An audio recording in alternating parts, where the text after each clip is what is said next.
Ini kalau KPU soal pendaftaran bakal calon presiden tidak ada kepastian, dampaknya apa bagi publik, Mbak? Ya, pasti adalah keraguan terhadap integritas penyelenggara dan yang paling buruk adalah integritas penyelenggaraan pemilu. Hmm. Jangan lupa Mas Budiman, mungkin sekarang bisa dinetralisir, tapi eksesnya, residunya itu bisa terasa terutama ketika sudah ada hasil. Jadi pentingnya KPU mampu membangun komunikasi yang terbuka, komprehensif, dan juga tidak menunda-nunda misalnya ekses dari perubahan kebijakan itu menjadi penting. Termasuk tadi ya, soal kalau dianggap subjektivitas, minimal kontrol publik itu berjalan. Baik. Misalnya saja subjektivitas soal keterwakilan perempuan, ternyata diamini sebagai sesuatu yang terbukti secara hukum oleh Mahkamah Agung. Kan dikabulkan Pak Idam, itu Baik. uji materi kami. Mudah-mudahan Pak Idam segera melaksanakan putusan MA soal keterwakilan perempuan ya untuk KPU. Ok. Jadi itu yang penting Baik. Mas Budiman, kepastian, kemampuan komunikasi yang terbuka, komprehensif, dan juga bagaimana kemudian meyakinkan KPU itu mandiri di dalam mengambil keputusan. Baik, Mbak Titi, makasih. Mas Adi, kalau bagi partai politik yang termasuk sekarang juga belum ada bakal calon wakil presiden ya, ini penyesuaian jadwal ini akan berdampak mereka akan lebih cepat kan sebetulnya?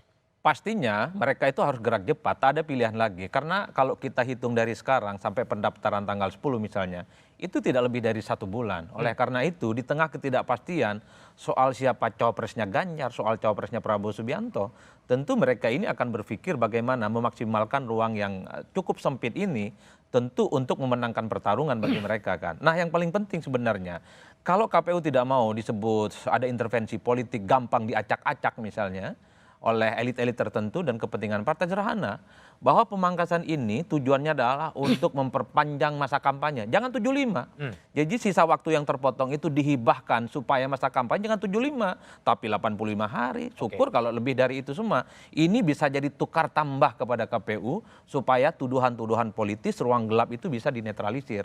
Tapi tanpa itu semua, saya kira tuduhan-tuduhan ini akan terus mengerucut, Bang.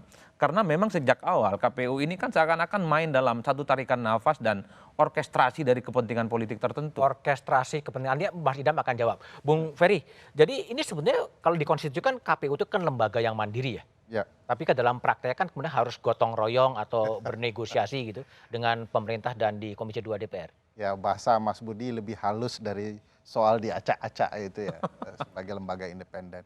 Sulit meletakkan posisi KPU sebagai lembaga independen kalau proses pemilihannya amat bergantung dengan peserta pemilu. Baik yang ada di pemerintah maupun yang ada di. Ya undang-undang kan memang gitu. Ya, harusnya kita melihat harus ada konsep bagaimana mencegah itu. Salah satunya misalnya tidak perlu konsultasi dengan Komisi 2 kalau itu memang adalah kewenangan KPU. Undang-undang kan boleh bilang gitu. Iya, kan tidak wajib. Dipastikan oleh Wajib dan itu. ditegaskan oleh putusan MK. Putusan MK itu sifatnya final and binding. Bagi saya, lucunya KPU itu merasa paling objektif tetapi tidak masuk akal. Misalnya bicara efektif, efisien, bagaimana orang bisa menjalankan proses efektif dan efisien kalau pembahasannya di akhir-akhir. Hmm. Sudah tahu ada 5 tahapan pembentukan peraturan perundang-undangan, tapi bahasnya menjelang kemudian tahapan itu dilakukan. Jadi logika tidak sehat KPU ini sebenarnya adalah gambaran dari tidak sehatnya proses penyelenggaraan itu. Baik, Bung Doli, jadi gimana respon Komisi 2 DPR untuk memastikan bahwa semua tahapannya ada kepastian-kepastian tanggal dan tidak mengganggu tahapan-tahapan yang lain menuju 14 Februari? Ya, kita berharap KPU segera mengirim surat kepada Komisi 2. Memang belum ya? Betul. Gawat. Dan kami udah memberitahukan dari Tunggu instruksi ya itu. paling enggak seminggu yang Tunggu lalu objektif dulu. ya. Seminggu yang lalu bahwa segera saja Hmm. supaya memang menjawab semua ini jadi pasti. Hmm. Ya, tidak ada lagi spekulasi pembicaraan yang ini. Nah, buat KPU saya kira bagus-bagus saja. Ada Ferry, ada Adi, ada Titik gitu ya, supaya memang mereka bekerja dengan baik. Tetapi supaya juga clear, kita juga selama ini menempatkan posisi KPU dan teman-teman Komisi 2 yang juga terdiri dari partai-partai itu secara proporsional ya. Kita juga nggak punya keinginan ada mau ngacak-ngacak terus kemudian mengintervensi karena kita juga punya visi juga untuk membangun Indonesia dengan proses politik Baik, yang lebih baik. demokratis, yang sehat dan segala macam seperti itu gitu. Nah, mana yang memang kita anggap itu produktif untuk pembangunan politik demokrasi, ya itu yang kita terima, itu yang kita dukung. Kalau Baik. yang tidak, ya kita bilang enggak juga gitu. Mas Idam, silakan dijawab berbagai prasangka yang mudah diacak-acak, harus berkonsultasi dan lain sebagainya. Ya itu kan pikiran mereka sendiri, jalan pikir mereka sendiri yang saya secara pribadi pun sulit mengerti apa yang mereka maksud. Ya, karena jelas, aturannya sudah jelas. Kayak Bang Peri bilang, konsultasi nggak wajib. Pasal 75 ayat 4 Undang-Undang Nomor 7 tahun 2017 jelas eksplisit KPU wajib konsultasi. Itu.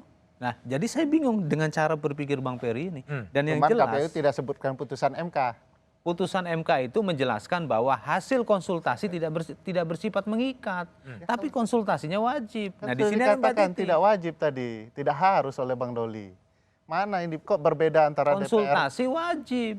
Ada undang-undangnya, Bang. Belum diubah sampai sekarang. Oke, tapi- Insya Allah saya hafal undang-undang Oke, pemilu. KPU ini akan memutuskan 10-16 atau 19-24 atau kembali ke yang lama itu publik akan mendapatkan kepastiannya kapan? Ya, sebelum saya menjawab itu, saya ingin menyampaikan survei Litbang Kompas dari survei ke survei kepercayaan publik terhadap KPU terus menaik. Oke. Ini fakta. Ya. Jadi kalau tadi ada kekhawatiran yang terlalu besar, saya pikir itu cara berpikir yang mungkin ya pandangan pribadi aja, tapi publik nggak begitu kok, ya kan?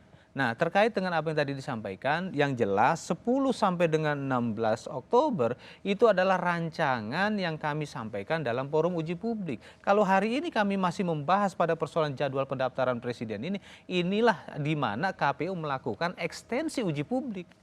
Itu. Dan yang jelas ada tahapan-tahapan selanjutnya yang harus kami tempuh. Dan itu kapan akan kira-kira publik bisa mendapatkan kepastian kapan pendaftaran bakal calon presiden akan dimulai? Dalam waktu yang segera. Dalam Itu waktu saja yang sudah tidak. tidak pasti. Oke, KPU baik. jawabannya Mas. sangat politis soalnya. Sangat politis. Mestinya hitam putih besok atau lusa kan enak. Oke, baik Mbak Titi, makasih Mas Ida.